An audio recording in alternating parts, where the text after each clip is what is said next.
예, 저는 기업의 지속가능 경영을 위해서 디지털 기술로서 기업의 ESG 활로를 개척할 수 있다. 기업의 ESG에 대한 어떤 가속화에 대해서 확신을 갖고 기업에 대한 ESG 가속화에 대한 지원을 담당하는 일을 하고 있습니다. 먼저 좀 이렇게 큰 행사 자리에 주제 발표를 하게 되어서 너무나도 영광스럽게 생각하고요. 부족하지만 사실은 이런 주제 발표 제안을 받았을 때 어떤 내용을 발표할까 고민이 많았는데 현장에서 사실은 보충받고 있는 내용, 현장의 목소리를 여러분들하고 공유하고 그에 대한 해결책을 같이 좀 공유하는 것이 좋겠다는 판단하에 현장의 목소리 중심으로 좀 말씀드리고 거기서의 어떤 개선 사례라든지 활동 사례에 대해서 좀 말씀을 드리는 게 좋겠다는 판단입니다. 내용에 대해서 좀 전달드리도록 하겠습니다. 제가 시장에서 ESG 관련해서 고객분들을 다양하게 좀 만나고 있는데요. 가장 많이 전해 듣는 내용이 ESG 경영, 탄소 중립, 넷제로 활동을 하지 않으면 비용은 상당 부분 많이 지출되고 또 제대로 대응하지 않으면 효과도 나오지 않는다라고 하는데 어떻게 해야 될지 잘 모르겠다라는 이야기 많이 하시고요. 그러다 보니까 나랑 좀 유사한, 그 다음에 나와 같은 처지에 있는 다른 회사들은 어떻게 하는지 좀 알고 싶다라고 하는 이야기 하십니다. 오늘 제가 말씀드릴 내용은 대부분 그에 대한 어느 정도 해답이 될 수 있을 거라고 판단되고 여기에 자리해 주신 분들도 그에 대한 상황과 비슷하리라고 봅니다. 그 관점에서 이해해 주시면 조금 더 이해가 쉬울 거라고 좀 생각됩니다. 과거 기업의 본원적인 사실 역할을 경제적 가치 창출을 통해서 주주라든지 투자자들로부터 가치 인정을 좀 받아왔습니다.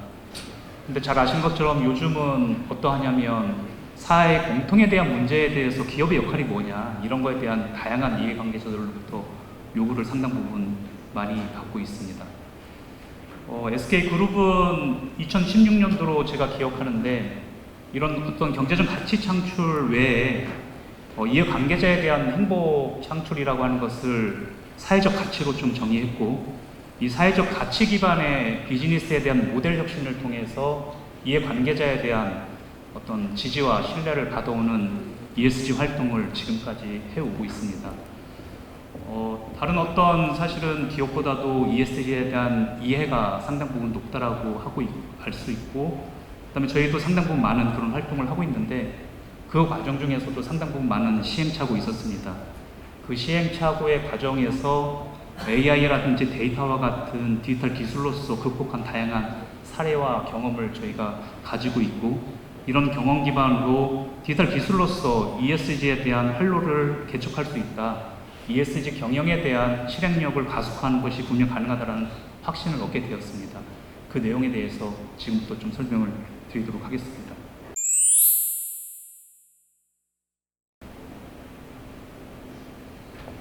말씀드린 것처럼 ESG 관점에서 보면 다양한 이해관계자로부터 저희 기업들이 많은 요구를 받고 있습니다.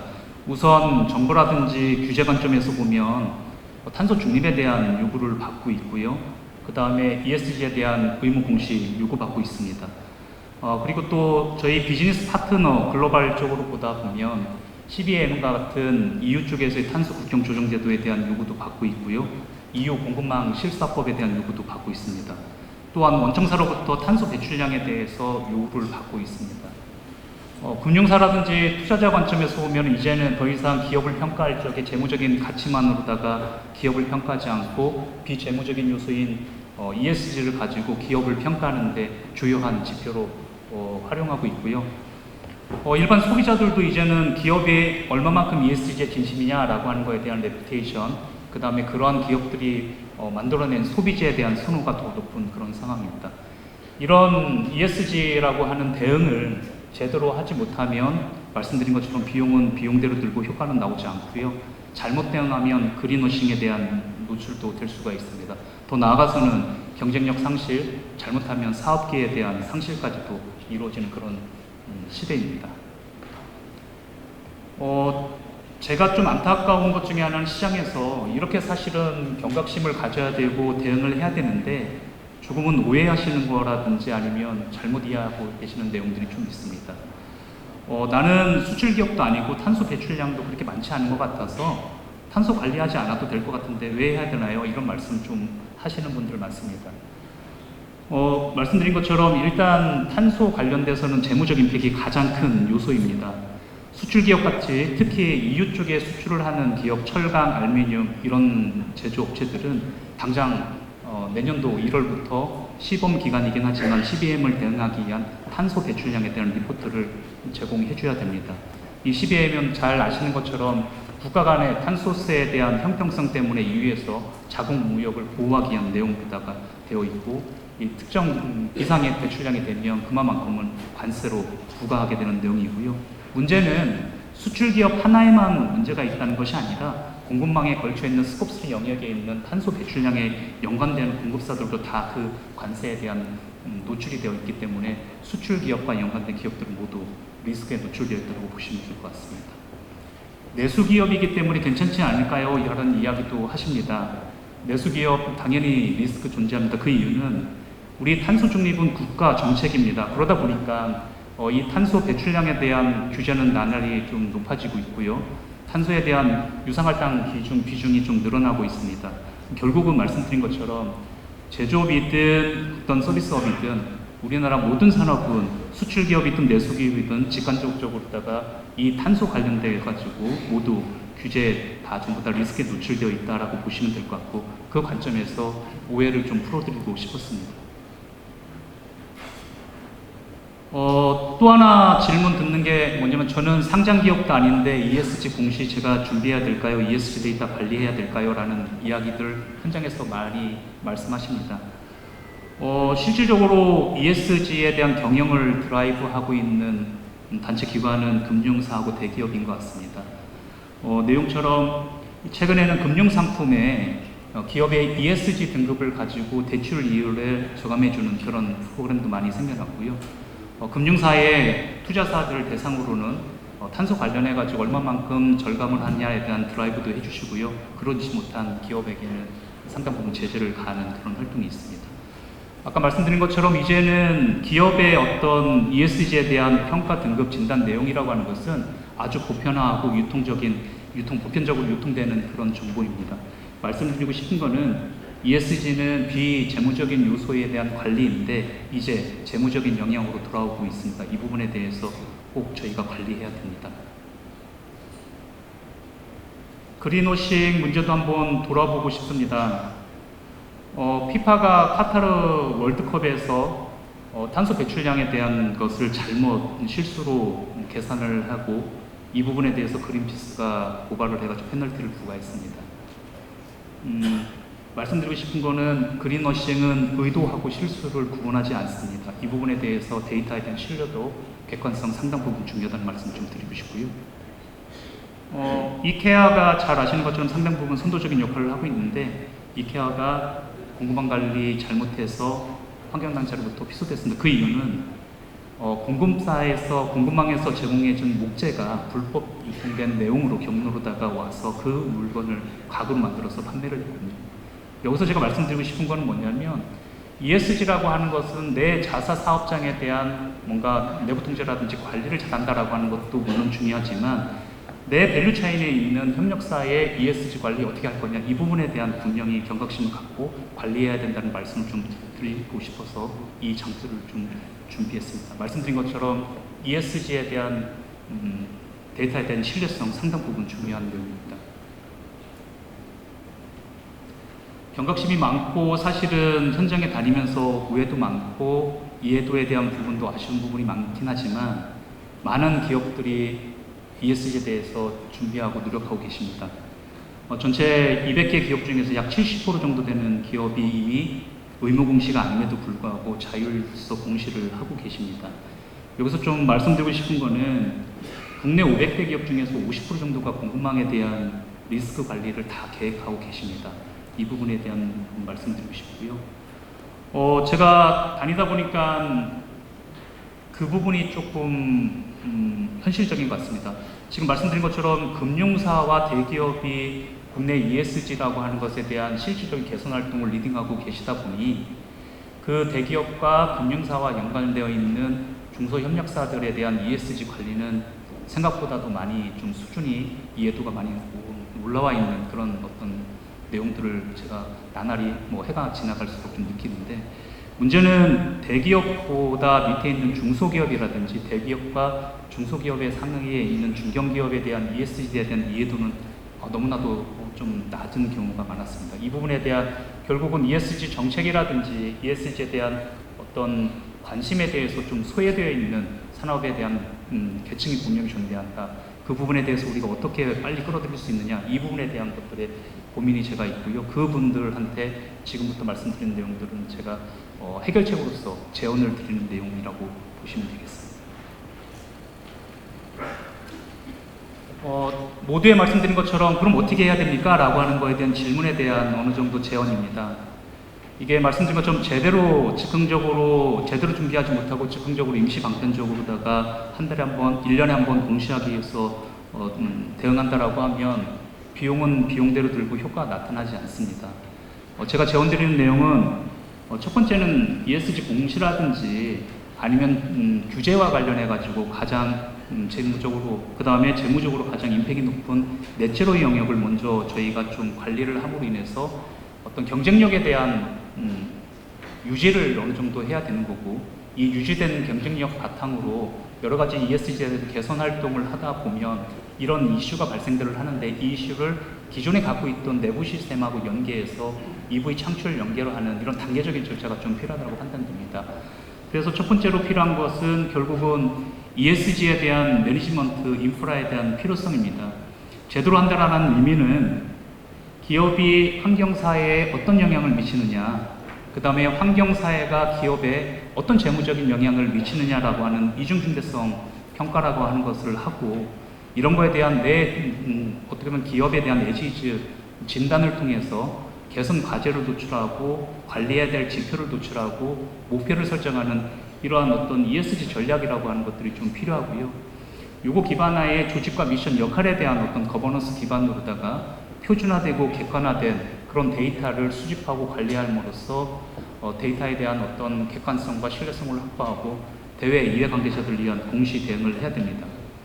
그런데 좋은데 현실적인 것하고는 좀 괴리감이 있습니다.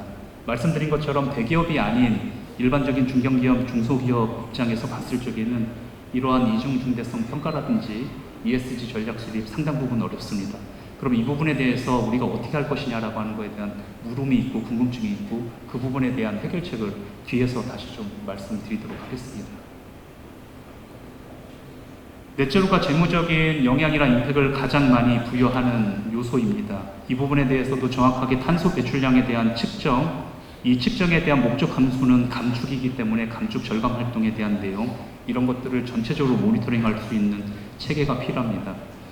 잘 아시는 것처럼 탄소라고 하는 것은 개별 사업장 내에서의 탄소 발생량 측정을 할 수도 있고요.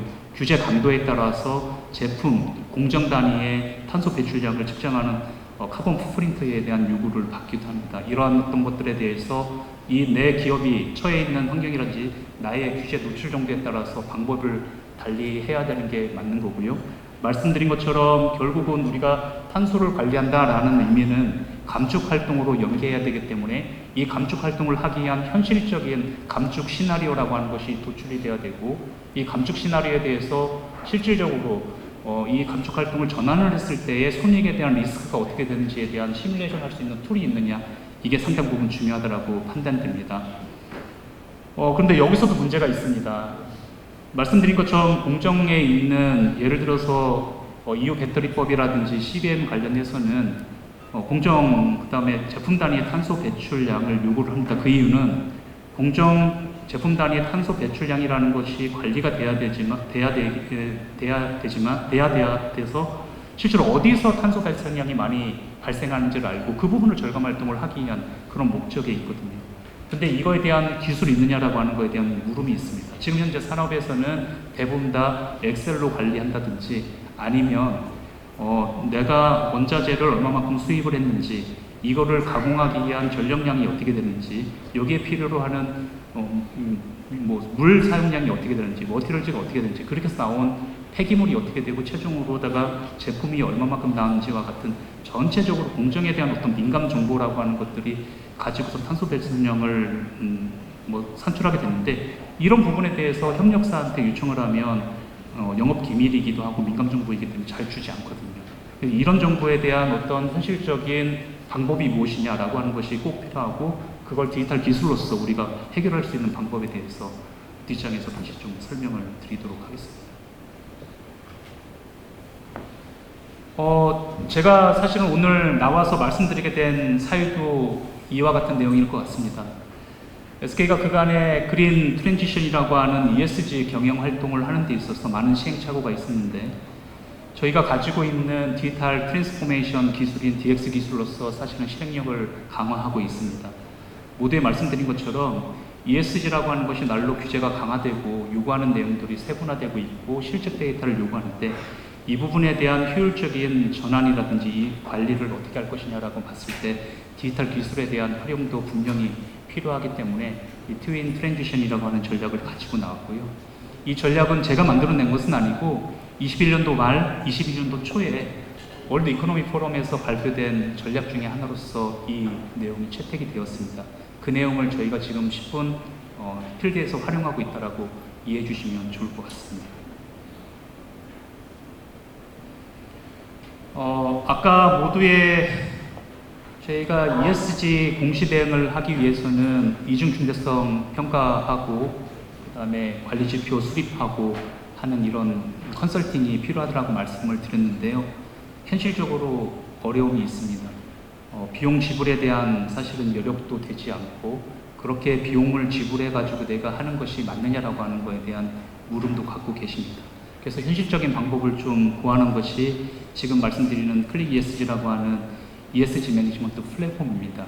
결국 우리가 ESG를 관리한다라고 하는 것은 데이터를 관리함으로 인해서 나의 수준을 평가할 수 있는데, 이 데이터 수치를 하려고 하면 상당 부분 내가 우리 사업장에 어떤 데이터가 있는지 잘 모르고 어떤 데이터를 관리해야 될지 모릅니다. 이때 필요한 게 뭐냐면 글로벌 이니셔티브들이 관리를 해야 됩니다라고 하는 여러 가지 지표가 있는데, 그런 지표에 대해서 산업별로 규제별로 잘 일목요연하게 가이드 주는 것이 상당 부분 중요합니다.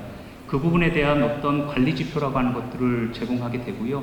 이런 관리 지표 중에서도 핵심적으로 관리해야 되는 지표가 있을 수 있습니다. 돈은 비용은 많이 들지 않으면서 빨리 뭔가를 해결할 수 있는 지표도 있고요. 아니면 점차적으로 우리가 시간을 가지고 비용을 투자를 해서 관리해야 되는 지표가 있는데, 이러한 중요 지표에 대한 선정을 통해 가지고 디지털 기술로서 현장에 있는 데이터 수집하는 이런 툴이 필요합니다. 이렇게 되면은 객관화된 어떤 진단이라고 하는 거를 좀 할 수 있고요. 근데 이 진단이라고 하는 것이 나만의 어떤 데이터를 가지고 진단했기 때문에 나와 비슷한 처지에 있는 사람들하고의 ESG 수준하고는 어떻게 되는 거에 대한 물음이 있습니다. 그렇기 때문에 피해평가라고 하는 것들에 대해서 외부에 공시되어 있는 여러 가지 데이터가 있는데, 이런 데이터를 디지털 기술로서 수집을 하고 나와 유사한 기업의 어떤 피해평가에 대한 것들을 제공을 함으로 인해서 나의 ESG 수준이 어떤 피어들 대비해서 어떤지에 대한 객관성을 확보할 수 있는 것입니다. 이렇게 되면 데이터에 대한 신뢰성, 그 다음에 평가에 대한 객관성을 확보할 수 있고, 이거 기반으로 해서 외부에 객관적으로 이해관계자들한테 공시할 수 있는 그런 기반을 마련한다라고 볼 수 있을 것 같습니다. 말씀드린 것처럼 또 하나 중요한 게 뭐냐면, 내 사업장 내에 있는 어떤 여러 가지 데이터에 대한 관리를 통해서 ESG에 대한 수준을 높이는 것도 중요한데, 공급사에 대한, 협력사에 대한 ESG에 대한 리스크 관리가 상당 부분 중요합니다. 그 관점에서 보면은 오픈 플랫폼으로서 이런 어떤 평가와 진단할 수 있는 플랫폼 제공이 필요하다고 판단했고, 현재 저희가 협력사에 대한 리스크를 관리할 수 있는 플랫폼을 오픈 플랫폼으로 제공하고 있습니다. 그래서 협력사들이 오픈 플랫폼에 들어와서 자가 진단을 하고 제3자 검증을 통해 가지고 객관성을 확보하고, 필요하다라고 하면 ESG 수준에 대한 개선 활동을 위해서 실사를 통해서 개선 활동을 지원하는 이런 활동을 하고 있고, 이러한 플랫폼은 SK 그룹 내에 표준 플랫폼으로 해서 17개 멤버사 약 한 600개 회사에 제공을 해주고 있고, 대외 고객까지 합치면 약 1000개, 1100개 정도의 고객들한테 이 서비스를 제공해주고 있습니다. 넷제로 관련한 솔루션을 좀 말씀드리면 카본 패스포트이고요. 탄소 데이터 관리할 쪽에 크게 세 가지 정도의 문제점이 있습니다. 첫 번째는 말씀드렸던 데이터에 대한 신뢰성입니다. 지금 내 데이터에 대한 탄소 데이터에 대한 관리를 대부분 다 수작업을 엑셀로 다 관리하고 계시고요. 특히나 공급사에 대한 탄소 데이터 관리할 적에 전화상으로 메일상으로 요청하고 그 부분에 대해서 수치를 하게 되는데 협력사는 원청사 대비해서 이런 탄소 발생량에 대한 측정 이해도가 더 낮을 수밖에 없습니다. 그러다 보니까 이 데이터가 정말로 맞는 거냐라고 하는 것에 대한 신뢰성이 첫 번째 가장 문제이고요. 두 번째 문제는 상호 운영성 문제입니다. 이게 구조적인 문제인데 아까 말씀드린 것처럼 탄소 데이터라고 하는 것을 측정하기 위해서는 들어간 원재료와 들어가게 된 어떤 발전에 대한 전기 사용량, 물 사용량, 웨이스트, 그 다음에 나온 제품 이런 것들에 대한 정보를 요청을 하고 그 데이터를 가지고 탄소 데이터로다가 산출하게 됩니다. 이런 데이터를 협력사한테 요청을 하게 되다 보니 협력사 입장에서 보면 이 민감 데이터라고 하는 것을 내가 왜 줘야 되지라는 것들이 또 의문이 생기고요. 이 데이터는 기업 어떻게 보면은 영업 기밀이라고 할 수 있는데 이런 데이터에 대한 사실은 제공에 대해서 너무 어렵습니다. 저희 멤버사 같은 경우에 스콥3 탄소 데이터 산출을 하는 데 있어서 길게는 8개월 정도 걸린 적도 있습니다. 이런 부분에 대해서 기술적으로 해결할 수 있는 방법이 필요하다라는 거고요. 세 번째 주요한 문제점은 인증에 대한 문제입니다. 결국은 내가 이렇게 해가지고 잘 열심히 해가지고 사람들 해가지고 잘 탄소 데이터를 만들어냈는데 이게 정말 맞을까라고 하는 거에 대한 궁금증이 있고요. 이 제3자 인증 검증을 어떻게 할 거냐라고 하는 문제가 크게 보면 탄소 데이터 측정하는 데서의 큰 어려움이라고 볼 수 있습니다. 이 부분을 해결하는 플랫폼입니다. 말씀드린 것처럼 저희가 디지털 트윈 기술하고 IoT 기술을 활용해가지고 탄소 데이터를 측정을 합니다.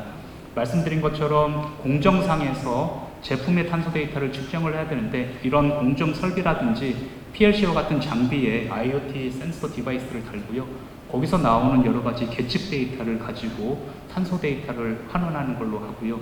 이런 탄소 데이터는 특정 원청사의 온프라미스 시스템에 제공되는 것이 아니라 중립된 안전한 공간에서 어떤 협력사의 정보로서 안전하게 관리가 되고요. 원청사가 요구할 적에 협력사는 동의하는 형태로 해서 요청과 동의 방식으로 해서 데이터를 제공함으로 인해 가지고 아까도 공급망에 대한 어떤 문제점 이야기 드린 것처럼 원청사는 하나이지만 협력사 입장에서는 동일한 내용을 여러 군데한테 제공해주고 요청받고 하는 문제점인데 그런 부분을 해결하는 용도로 사용을 하고 글로벌 표준이라고 하고 글로벌로 어느 정도 인지도가 있는 로이드 인증원과 같은 제3자 인증을 통해서 탄소 데이터 측정에 대한 어떤 신뢰성을 확보하는 그런 솔루션을 저희가 가지고 있고 배터리 에코사들 중심으로 해서 현재 사용하고 있고 뒤에도 설명드리겠지만 CBM 대응하기 위한 용도로다가 지금 현재 적용하고 있는 상황입니다. 그렇게 봐주시면 좋을 것 같습니다. 또 하나 말씀드릴 게 규제 시장에서의 탄소 중립 활동을 하는 데 있어서 규제 시장의 노력만으로는 사실 어려운 것 같습니다. 아직 전체적으로 제도라든지 이런 것들이 좀 부족하긴 하지만 이 탄소 중립을 하기 위한 자발적 탄소 절감에 대한 노력 이런 것들이 좀 필요합니다. 저희는 지금 그 대한상공회에서 탄소 감축 인증 센터하고 연계해서 자발적 탄소에 대한 감축 인증, 거래에 대한 플랫폼 센터로 하는 것을 좀 제공하고 있고요. 이 부분에 대해서 자발적 탄소 시장에 대한 노력 같이 진행하고 있습니다.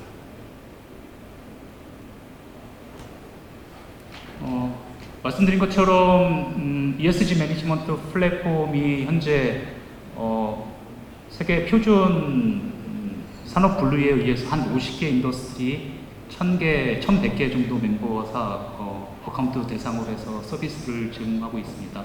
SK그룹 내에서는 표준 플랫폼으로 멤버사에 대한 ESG에 대한 데이터 관리, 공급망에 대한 리스크 관리를 위한 표준 툴로서 활용하고 있고요. 그 외에 외부에 있는 멤버사들 대상으로도 활용을 하고 있습니다. 한 가지 좀 사례를 구두로 좀 말씀드리면 올해 대한상공회의소하고 11개 메이저 유통사 우리가 알고 있는 백화점, 그 다음에 온라인 커머스, 오프라인 커머스 사들입니다. 같이 협업을 해가지고 공급망 ESG 플랫폼을 제공하고 있습니다. 공급망에 대한 어떤 특성상 지금 보면은 원청사하고 협력사하고 다대다 공급망 구조이죠. 그러다 보니까 원청사에서 협력사한테 ESG에 대한 진단과 평가 데이터에 대한 요구를 하는데 협력사 입장에서는 동일한 내용을 너무나도 자주 반복적으로 요청을 받고요. 또 문제는 이러한 어떤 원청사가 요구하는 데이터라고 하는 것이 제각기 다른 지표와 표준으로서 요청이 되기 때문에 나는 동일한 어떤 경영 활동을 하고 있음에도 불구하고 원청사가 요구하는 지표라든지 기준에 따른 서로 다른 ESG에 대한 결과 데이터를 제공을 하고 있습니다. 이러다 보니까 전체 관점에서 비효율적인 내용도 좀 발생을 하고요. 그래서 올해 아까 말씀드렸던 대한상공회의소하고 11개 메이저 유통사하고 같이 이야기해서 공급망에 대해서 이 리스크를 근원적으로 해결할 수 있는 이런 플랫폼을 공용 인프라로 제공을 하고 있습니다. 그래서 현재 같은 경우에는 약 한 5만 개 멤버, 공급망에 11개 메이저 유통사가 가지고 있는 공급사가 한 5만여 개 정도 되는데 5만여 개 대상으로 전체 확대하진 않았고요. 시범 적용을 통해서 공급망 같은 경우에는 한 번에 진단평가 관리를 하고 11개 메이저 유통사한테 동일한 내용으로다가 제공해 줄 수 있는 표준화, 그 다음에 일원화된 내용으로서 이런 ESG에 대한 수준 진단 관리 플랫폼으로서 하고 있습니다. 이런 것들이 어떤 디지털 기술로서 우리가 가지고 있던 그간의 어떤 애곤이라든지 어려움에 대해서 극복하고 있는 사례라고 말씀드리고 싶습니다. 또한 지금 현재 보면 아까 말씀드렸던 지속가능 경영, 회사의 지속가능 경영을 위해서 마찬가지로 대한상공회의소, 그 다음에 KB, 그 다음에 IBK, 그 다음에 하나은행과 같이 지속가능 연계 대출이라고 하는 것들을 진행을 하고 있습니다. 금융사의 투자사라고 할 수 있는 이런 기업들이 ESG 등급이 어떠냐라고 하는 거에 따라서 대출 이율을 저감해주고 절감해주고 하는 내용으로서 기업들에게 이익을 주고 어떤 ESG에 대한 전체적인 수준에 대한 향상, 실질적인 개선 활동에 대한 도움을 주는 걸 기여하고 있습니다. 이런 게 전체적으로 앞으로 계속 확대돼야 된다는 생각을 좀 갖고 있습니다. 아까 디지털 트윈 IoT 기술로서 탄소 데이터를 실시간으로 실직하는 플랫폼 말씀드렸는데 SK그룹 내에 배터리 완성 제조업체, 그 다음에 동박, 분리막, 이 배터리 에코 대상으로 해서 스콥3 영역까지 탄소 데이터를 모으는 걸로 해서 저희가 시범적으로 진행을 했고 효과성에 대해서 검증을 완료했습니다. 현재는 멤버사 중에서 유럽의 공장을 가지고 있는 대상으로 해가지고 지금 현재 적용을 추진하고 있고요. 또 대외적으로는 지금 CBM 대응 관련해가지고 1월 달에 시범적으로 리포트를 제출을 해야 되는데 특히 철강사, 알루미늄사가 규제에 노출되어 있습니다. 그 회사 대상으로 해가지고 저희 플랫폼을 가지고 카본에 대한 발생량 측정하는 부분 진행하고 있습니다. 이 내용도 지금 규제에 노출되어 있는 기업이 동일한 규제에 대한 대응을 해야 되는데 이거를 개별적으로 다 대응하는 게 맞느냐라고 하는 거에 대한 궁금증과 물음이 있어서 지금 협회 대상으로 해서 공용 인프라로서 제공하고 이런 공용 인프라로서 대응해 주는 것이 전체 비용적이라든지 아니면 효율적으로 대응할 수 있는 좋은 사례라고 판단해서 여러 협회들이랑 같이 좀 논의를 하고 있습니다. 마지막 장표가 될 것 같습니다. 저희가 그간 사실은 뭔가 산업의 지속 가능성을 위해서 디지털 트랜스포메이션이라고 하는 디지털 기술로서의 혁신 너무 많이 이야기했고 진행해 왔습니다. 근데 저희가 외부에서 지금 규제에 당장 처해 있는 기업들을 돌아다녀 보면 디지털 트랜스포메이션 사실은 생각하지 못하시고요. 거기에 뭔가 투자하는 거에 대한 사실은 엄두를 내지 못하는 그런 고객들이 상당히 많았습니다. 그런데 지금 우리 ESG 넷제로는 조금 다른 것 같습니다. 이거는 안 하면 사실은 당장 규제를 받고 뭔가 재무적인 손익이 있기 때문에 할 수밖에 없거든요. 그래서 저희가 진행하고 있는 게 뭐냐면 어차피 해야 된다라고 하면 이 규제를 뭔가 비즈니스에 대한 혁신의 어떤 기회로 쓰는 것이 어떠냐 이런 이야기를 좀 하고 있습니다. 얼마 전에 좀 지방에 있는 제조업체를 다녀왔습니다. 갔는데 설비들이 있는데 다 전부 다 아날로그 기반의 시그널을 가지고서 보고 있고요. 이게 24시간 365일을 돌아가다 보니까 새벽 2시에 가셔서 검침기를 보고 이 설비가 제대로 잘 운전되고 있는지를 보고 그걸 다시 보고를 하고 집에 들어와서 주무시고 다시 아침에 출근하시더라고요.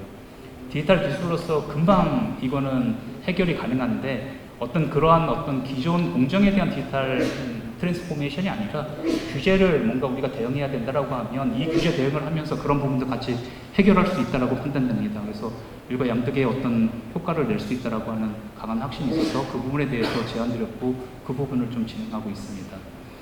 또 저희가 오늘 주제가 ESG 성패 데이터에 달렸다라고 말씀 주셨는데 100분, 120분 제가 120% 동감하고 있습니다. 저희가 기존에 공정이라든지 산업에서 가지고 있는 데이터를 가지고 품질 최적화라든지 효율화 관점에서 노력한 사례 너무나 많이 있습니다. 이러한 ESG에 대한 것들도 데이터로 우리가 차근차근 모은다라고 하면 전체 기업에 대한 ESG에 대한 수준에 대한 상향, 그다음 실질적인 개선을 분명히 할 수도 있을 거라고 판단하고 있고 강한 확신 가지고 있습니다. 제가 이번에 발표를 부탁받고 제가 준비하면서 많은 생각이 있었는데 지금까지 포럼 대부분들이 정책이라든지 아니면 이런 내용들 중심의 포럼이었습니다.